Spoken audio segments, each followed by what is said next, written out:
Voilà, merci beaucoup merci pour la précision. Voilà, c'est ça. Voilà. Mais wax na lu am benn mot clé. C'est le mot clé pour man si li nga xam ne wax na ko. mooy la légalité de l'acte pris véritablement par l'autorité. La légalité. te légalité boobu noonu si la ñu mën a sukkandiku pour xam ndax décision bi ñu jël war nañ see andi coow wala waruñu see andi coow. waruñu see andi coow étant donné que la décision est légale. et sukkandiku nañu si loo xam ne lu wóor lu leer la pour véritablement acter le départ de la première cohorte des policiers adjoints volontaires. déjà loolu précision bu am solo la. ni ñu koy coow lu tax parce que wax nga ko itam dafa bees. l'armée bu muy l'armée ba tey ay ndaw ña ngi fay dugg ñu leen di libérer. ça n'a jamais suscité de bruit. voilà tey ji nag police la ñu wax ça suscite du bruit parce que quelque part également ñu bëgg ñu bañ. am na ñoo xam ne bëgg nañ ko tubbee pour véritablement def ko un moteur en termes de politisation lié à des actes déjà posés dans des directions yoo xam ne fii ci Sénégal la nekk quoi qu'on puisse dire parce que loolu tam dañ ko siy boole nous sommes mon brigadier chef xam ne nous sommes au Sénégal léegi loo des licenciés yi nga xam ne ñu ngi ko doon dénombré fan yëpp muy andi ay wax ay coow te le gros lot et c'est malheureux nous osons espérer que gars yi daañu si andi ay solutions véritablement durables pour que ñooñu itam am suñuy ceewaat mais on sait que le gros lot de ces contrats là c'est des contrats à durée déterminée. donc loolu daf see nekk. donc fii itam c'est la même chose daañu jël loo boobu boole si 350 yi ne véritablement mi ngi nii pour wax ni le nombre de licenciés. donc je pense que il faut quand même que nous observions avec raison. que nous sachions raison garder. mais que nous analysions également avec recul et froideur. et avec recul et froideur da nga naan non c'est vrai que police comme nu mu ko waxee auxiliaire la ñu mës a xam. auxiliaires yi xam nañu ne bu baax ni dañuy poursuivre. concours yi dañ koy ubbi parce que y a eu un concours même j'ai un ami policier boo xam daf ma ko envoyé woon parce que dafa gisoon ci biir grade commissaire yi ñu doon wut koo xam ne c'était un journaliste présentateur spécialiste de la communication. pour dire que police day tibbee dans tous les secteurs professionnels par rapport ak li nga xam moo di besoin am pour mën a gën a mën a adapté wu ci li nga xam moo di réalité du moment par rapport ak liggéey bi lu mu laaj en termes véritablement de prise en compte de la sécurité des biens et des personnes ak leneen li nga xam ne police mi ngi ciy liggéey te mu am solo lool. xam nga police dafa yàgg am góom. góom bi dafa yàgg. te on n'a jamais su compenser maanaam musuñoo mën a faj non góom bi sax musuñoo mën a dolliwaat li nga xam ne déficit bi police am na ko parce que depuis 1987 police la mu amoon ci effectif ak la mu amoon ci officier laa wax ba tey ji ni pour mu mësu ko mën a mottali ba véritablement dépassé li nga xam ne am nañ ko parce que à peu près mon brigadier chef c'était 1187 si je ne m'abuse 1187 éléments de la police ay commissaires divisionnaires et de classe exceptionnelle ak yeneen yoo xam ne bokk nañu woon si radiation bi nga xam ni Abdou Diouf moo ko acté woon véritablement avec le groupe des gens quoi donc police dafa yàgg am góom boobu nag jàpp naa ni nguur fi jóge ku si nekk am na loo xam ne bay nga ko si waar pour yokkal police dara si moyen moo xam si logistique moo xam si ressources humaines beeg moo xam si leen ku nekk am na loo bëmëx pour véritablement dem si maintenant lu ñu war a ma def wax nga ko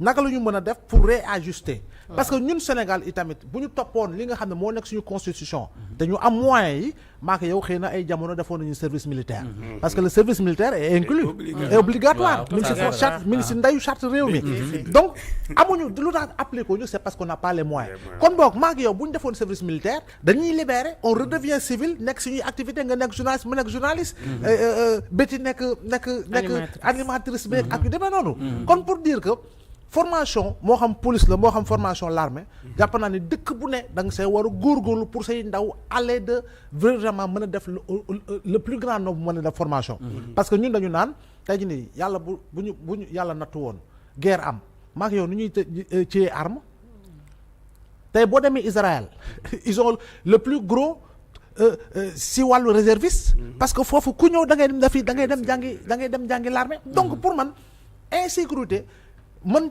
nañu ko see jauger parce que on a libéré ay nit parce que l'armée boobu ba léegi mi ngi libérer ay nit dëgg la naam ku bëgg tànn yoon gu dëng yaay tànn yoon gu dëng ay nit sax nekk nañu en plein exercice ci police ci gendarmerie ci l'armée mais ñu jàpp leen pour des faits délictuels. mais yow nee nga dafa am benn góom boo xam ne peut-être dafa yàgg ndax dañu yàgg am benn gàpp ku ñëw yaa ngi xool noo ko doolee alors mais ñii dañoo dindi. dolliwuñu.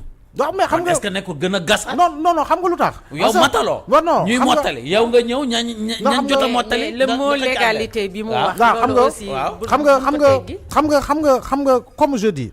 xam nga lu ñuy wàññi. état toog na juger.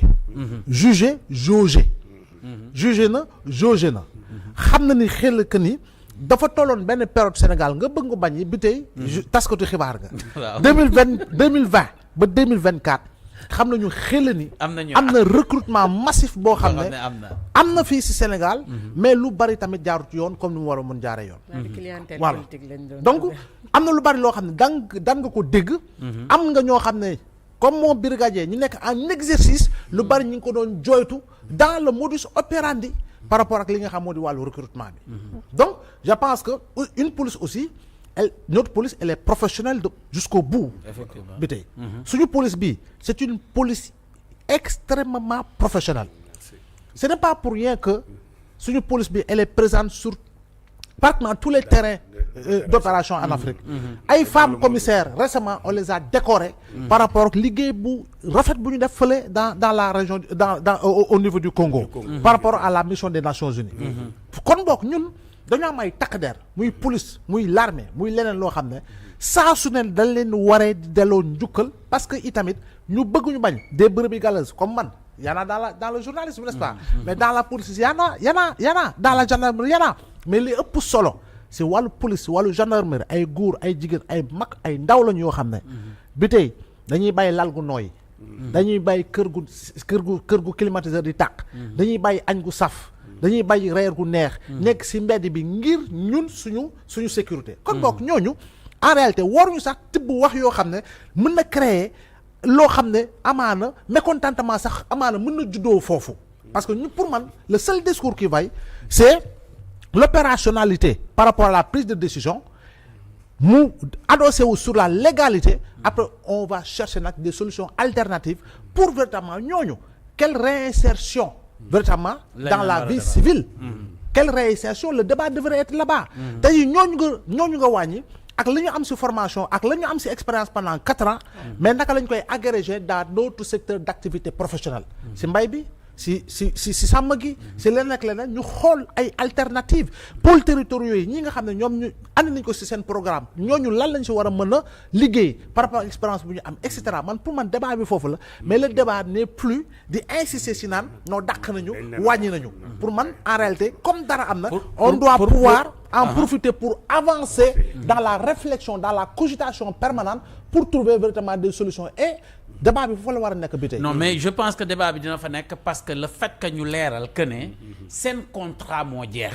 xam nga bi information bi di rot ñu bëri dañ ko jàppee rek kóoram mën a dàq nañu ay policiers mais li nga xam ne mooy réalité bi moom mooy seen contrat moo jeex.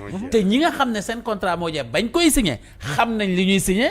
xam nañ àpp ba kon yow fi nga wax noonu débat bi mën na fa ñëw. maintenant débat bi nag dina romb foofu ci kanam tuuti dina romb foofu. parce que mais bi tey aussi juste rek une question soit ma laaj ko depuis des années. dafa mel ni loolu mi ngi exister. léegi est-ce que nguur yi weesu daan nañu respecter durée 4 ans yooyu après ñu libérer certains agents. waaw loolu aussi moom la ñu njëkkee wax sànq. voilà yéen nii dafa am fi ñu fa ñu tibbee. mooy ci auxiliaire ya. si waaw boobu déglu na. kenn mësu leen a libéré. looloo tax coo am. waay xam nga mësul am moo am lu Sénégalais yi xamuñu sax loolu. mais à partir de 2020 et 2021. ci décret bi muy génn. premier recrutement bi ci lañ leen xamal ni c'est pour une durée de. 4 ans mais boo gisee ñu bari dañu nekkoon dañu jël auxiliaire yi yóbbu leen fa kooku c'est lu am la. dañ leen jël rek yóbbu leen fa parce que seen corps existé tul ñu dugal leen fii. léegi da ngay gis ni am na ñoo xam ne ñu ngi nekkoon ASP. ñu jógee ASP ñëw. am na ñoo xam ne ñu ngi nekkoon ci yeneen kii ñu bàyyi yi ñëw. parce que dañu dem njort ni Sénégal tradition mooy. waaw faa yi ñu mësaan jël volontaire bi day mujj a bokk. waaw ça c'est vrai. looloo tax nga gis ñoo xam ne ay ASP lañu woon sax dañoo bàyyi dem ñëw rejoindre les policiers adjoints volontaires. ñooñu ci seen biir ñi takk nañ ñi jabar yore nañ ay kër jigéen ñi ñu ngi siy sëy kenn ku si nekk nga xëy suba ne leen seen kii jeex na légal na mais metti na. mais métti na ci biir wax parce que ci sa biir wax maa ngi dégg nga ne débat bi warul nekk ci dàq nañ leen parce que dañu def benn lot boo xamante ni dugg nañ ci direction yu bari wàññi nañ personnel un peu partout donc loolu noonu bu fekkee ni ñu ngi naan dàq nañ leen ci télé yeeg rajo yeeg site internet yi dafa suscité benn haine boo xamante ni ñoom mën na tax ñu révolté wu wala ñu wax nu nu warut a waxee le problème mooy réinsertion bi nga wax noonu nan la ñu war a mën a def pour nga xamante ni ñooñu dinañu retrouver waat seen statut mooy bu ma bëgg a waxee statut mooy soit dinañu mën a liggéey gagner leur vie honnêtement mën a subvenir aux besoins de leur famille. Tu sais pour man les solutions alternatives sont là te itamit l'objectif jàpp naa ni nguur gu ne mooy lutter contre le chômage. defe naa ni fu liggéey ñàkk rek nguur gu nekk bu fekkee ne jël na responsabilité mooy naka laay trouver ay solutions. mais je pense que tey comme ni mu ko waxee il y a véritablement des alternatives par rapport véritablement au financement de projets. par rapport à l'entrepreneuriat. am na xëy na itamit réinsertion plus tard xëy na suba ñu ne la ASP soxla na un nombre de trucs xëy na ñu intégré leen foofu gisee xëy na ñoom seen wàllu bopp ñi pare xëy na ñu gisaat beneen concours defaat ko ba duggaat police wala def concours dugg gendarmerie wala def concours dem douane wala feneen ak feneen donc possibilité yaa ngi fi ba tey mais voilà mi ngi noonu voilà donc mais tey bu ñu répertorier woon lu fiy banque au Sénégal wala lu fi beneen kuréel au Sénégal ñu répertorier ñoom ñu koy wax ñu ko doon biral ñuy calculer nombre bi chaque fois ñaata nit la ñu arrêté seen contrat parce que c'est à terme jàpp naa ni dina ëpp lim gi nga xam ne ñu ngi koy wax te pourtant on n'en parle pas tey ji comme ni moom brigade chef waxee métti na mais tey dans combien de structure ngay dem béti nga gis ñu ne la sama man de def naa fi temps mais damay dem sama contrat jeex na oui def naa fi 6 mois j'ai pas eu de renouvellement def naa fi 14 mois mais arrêté nañ ma signalaat nañ ma benn CDD mais nañ ma 3 mois bu jeexee damay dem mais dans combien de structures du jeex tey bu ñu calculer woon loolu lépp léegi ñooñu ñëpp bu ñu leen boole si loolu dàq nañ leen kon fu ñu jëm. waaw mais corps bi ñu laal la baax. voilà fi ñu laal moo sensible mais xam nga man fi may waxee. man dama koy en fait bëgguma yem si niveau boo xam ne. en réalité dañu la naan non góom bi lii la quoi góom bi lii la. en fait comme je dis que man j'ai l'habitude de dire que man su ma analyser.